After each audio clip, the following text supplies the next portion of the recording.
মোৰ আজি বৰ দুখিত। আজি ৰাতি মোৰ 2টা আৰু 1টামান বজাত মোৰ কুকুৰা কাঁহৰ বস্তু গোটেইখিনি চোৰে উপদ্ৰৱ কৰি লৈ গুচি গ'ল। দৰ্জা কাটি পিছফালৰ পৰা দৰ্জা কাটি লৈ গ'ল আৰু বাহিৰত কিবা কিবি সামগ্ৰী পৰি আছিলে, বেগ ভিতৰৰ পৰা বেগ লৈ গৈছে। আশাকৰ্মী বেগ এটা আছিলে, সেই আশাকৰ্মী বেগটো মানে বস্তু সোমাই আছিলে, সেই বস্তুখিনি উলিয়াই পেলাই কেনে তাত কাঁহৰ বস্তুখিনি নিশ্চয় ভৰাই লৈ গৈছে বুলি মই সন্দেহ কৰিছোঁ। আশাকৰ্মী বেগ যিহেতু আমি আমাৰ কি বুলি কয় পেচেণ্টবিলাকক আমি দিবলৈ আমি আনো, মই তাৰে এটা থৈ দিছিলোঁ ভালকৈ দিব লাগিব বুলি, সেইটো বস্তু ভৰাই দিছোঁ। বস্তুখিনি পেলাই কেনে কাঁহৰ বস্তুখিনি লৈ গুচি গ'ল আৰু কুকুৰাও লৈ গ'ল 6-7টা, 7-8টা লৈ গৈছে। প্ৰায় 1 কেজি 1.5 কেজি চাইজৰ মতা কুকুৰা আছিলে, তেনেকুৱা কুকুৰা লৈ গ'ল। আগতেও লৈ গৈছে, কিন্তু এইবাৰ নিচিনা ভিতৰত মানে সোমোৱা নাছিলে, যিহেতু আগতো কেইবাবাৰো লৈ গৈছে।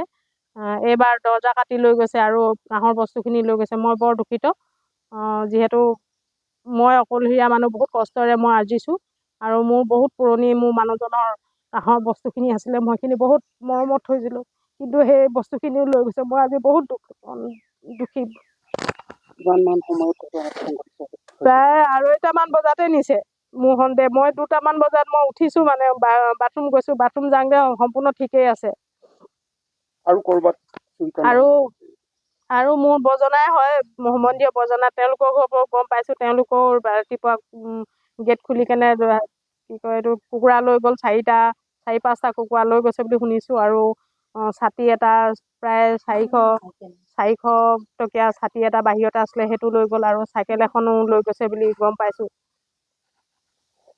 গাঁৱতে যি এই পাউডাৰ খোৱাবিলাক, কানি খোৱাবিলাক, পিল খোৱাবিলাক বহুত উপদ্ৰৱ চলি আছে। যিহেতু সেই একো বস্তুৱে নাথাকে, তামোলো নাথাকে, চব বস্তু এফালৰ পৰা উদং কৰি নিছে। কালি পৰহি ছাগলী লৈ গৈছে। মানে আমাৰ কেটাদং গাঁওখনত ইমানেই উপদ্ৰৱ হৈছে, মানে জিলা প্ৰশাসনে যদি কিবা এটা পদক্ষেপ লয় আমি বহুত সুখী হ'ম বুলি ভাবিছোঁ। সেইকাৰণে প্ৰশাসনকো অনুৰোধ কৰিছোঁ যাতে মাজে মাজে আমাৰ ইয়াত পেট্ৰলিঙৰ ব্যৱস্থাটো কৰে।